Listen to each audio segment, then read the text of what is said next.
Welcome to my channel. I hope you enjoy this conversation that we're going to have with you today. Today's conversation is going to be about civil rights, standing up for yourself, standing up for not only yourself, but standing up for future generations to come. It's very, very important that we stand up for ourselves now because somebody stood up for us in our past. We have to have justice on this planet. Justice means that no one be mistreated and no one will be left behind. We got to have justice. If we don't have justice, nothing works. Not the judicial system, not the Constitution, not nothing works. So we got to establish justice for our family as a whole. Justice on this planet. So when you think about the greats like Martin Luther King, you could even say Malcolm X because he had to do what he needed to do in the North. When you think about Francis Welsing, right? Francis Welsing, yeah. And then also Stokely Carmichael. When you think about Khalid Muhammad, and a lot of the people who may not agree with every statement that they've made throughout history, but they had to take a stance against something that was an injustice, right? So even with our situation, in instances of our civil rights being violated, we are taking a stand, even though there's people now, relatives, friends that say that, they wouldn't even deal with the type of behavior that they're seeing out here, that they would sell the property and just move on and, do other things to avoid having their rights violated and risk being victimized. But we have to remember we're standing on the shoulders of great people. Like, for instance, my dad, he went through the era of segregation, and when it came to like Jim Crow laws, my mom been through it. So I'm that next generation that's benefiting from the struggles that they had to participate in. Even for me, the struggles that I have as a Black woman trying to establish a farm, I'm going through this so that my son doesn't have to go through it and his children don't have to go through it and his children's children, right? So that's what we're talking about in regards to civil rights. I had a chance to meet Dick Gregory, and I also had a chance to meet Khalid Muhammad. These individuals gave up their life for what they believed in. I could say today, they weren't materialistic people. They weren't afraid to open up their mouth and tell the world what's really happening in their lives.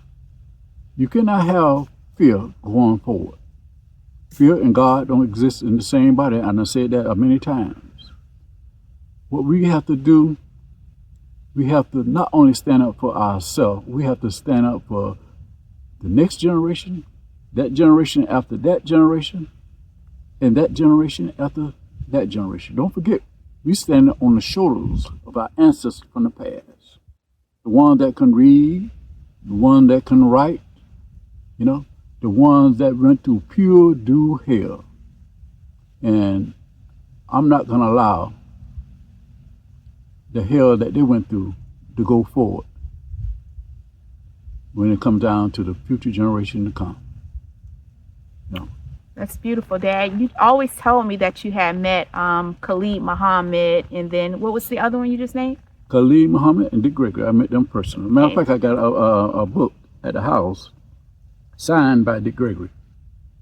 And I met Khalid Muhammad. I met him at FIU, University, Florida International University. Also met him, he was beautiful enough to come down to Florida City. That's on the other side of Homestead, Florida. A place called Florida City, last city in the state of Florida before you get to Key West. And I met him there and personally shook his hand and had a few words with him, But we got to make a stand. We just can't just let things just tumble like a tumbleweed, We can't let things that like a snowball rolling down the side of a snow-covered hill. We can't do that. We have to make a stand. We have to make a stand in different areas of our life. And we have to stop inviting negative-minded peoples into our circle. You know, we can't do that no more. If they can't work with your program, leave them alone. Work with who work with you. Work with power members. That if you're a power member, work with a power member. Stop inviting negative-minded people in your circle. It's not going to work. I'm 72 years old. It took me a long time to realize that. I tried and I tried and I tried and I tried and tried. It don't work when you have negative-minded people around you. You got to have people that work with your program. And I think when you say negative-minded people, you're talking about the naysayers and the ones that are not going to stand up in times of injustice, or the ones that are so fearful that they go along with whatever the system tells them, you know, because of that paycheck, because of, you know, losing social status. They just go along with any type of injustice. And people that are like that, they're never going to take a stand for you. So why even associate yourself with that? You know, we're in a time and an era where history is being written. It's still being written. There's always a situation where there's a first woman to do something, the first female governor, the first Black person. So we're still in a time of history. And people that are scared of the momentum that is occurring, they cannot be invited into your circle if you're doing big things to break down barriers, to break down glass ceilings. You cannot associate with those type of people. When you ever see someone disrespecting a Black woman, you see someone disrespecting your mama, disrespecting your daughter, disrespecting your niece, disrespecting your cousin, disrespecting everybody. Disrespect is disrespect. We have to put a stop to that. You know, we have to definitely put a stop to that. When you see something like that happen, hey, put a stop to it. Put a stop to it. You know, and by putting a stop to it, you'll neutralize it and help make this world a better place. We have to go towards justice. We don't have any other choice. I'm not going back to Jim Crow. I'm not going back to segregation. You know, I'm believing in moving forward in a positive way. And the positive way is only to be about justice. Again, no one be mistreated and no one be left behind. It's very, very, very important. Very important. That's true. So like when they disrespect one, they disrespect all. And I think that people need to realize that. And that's in terms of all the different categories under Title VII. You know, if it comes down to your sex, if it comes down to race, if it comes down to abilities, everyone should have the opportunity to live a life without harassment, to live a life without being disenfranchised, to live a life without discrimination. When that old saying, if it's good for the goose, it's good for the gander. What does that mean, Dad? Well, it means that if it's good for you, it's good for me. You know what I'm saying? So that if means it's bad for you, it's bad for me. Okay. Okay? So if you're if you want that to happen to somebody, like a bad event to happen to somebody, and you're okay with it, you need to also be okay with it happening to you. Yes, well, exactly what I'm saying. Okay. Exactly what I'm saying.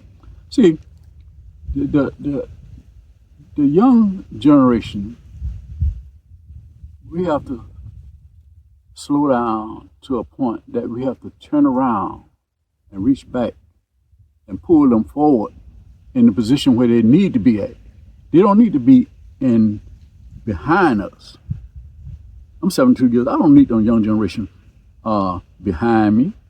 I need the young generation in front of me because they are the future. You know, and the future is a blessing. If you are able to pass the wisdom, the knowledge, the understanding of life, the spiritual awareness to the next generation, that means that the next generation after them can live a better life. That is the humanistic thing to do. Please listen. We cannot go back to the time that my great-great-grandparents experienced. We can't go back there. We can't go back that period. We can't go back there economics. We can't go back there law. We can't go back there politics. We can't go back there religion. We can't go back to none of that BS that happened in the past. We have to establish justice now going forward. If we don't do it, then it's going to be a whole lot of negative imbalance in this world. People that feel like they could come in your house and do what they want to do, shoot up the place, rape women, hang people, and they're talking about it now. They absolutely talk about it now. Matter of fact, on the news this morning, the incident that happened in Las Vegas where the guy in Trump Tower exploded a truck in front of the building, killed himself and injuring several other people. This negativity is about to boil over. And if we don't catch it right now, it's going to be like a virus. It's going to spread all over the country. We really don't need that. We don't need that negativity. Going forward, we need to do positive things, get everything organized, in tune with nature, in tune with God, going forward, so we can do the right thing. So, in closing, we need justice. Justice covers all things. Justice covers love. Justice covers speech. Justice covers peace. Justice is congruent to all things. Without justice, we just living in an illusionary world. We have to have justice for all people, not some, for all people. And standing up is a basic right. Like all that fear that comes with speaking up and pointing out things that are not right, that fear shouldn't be there.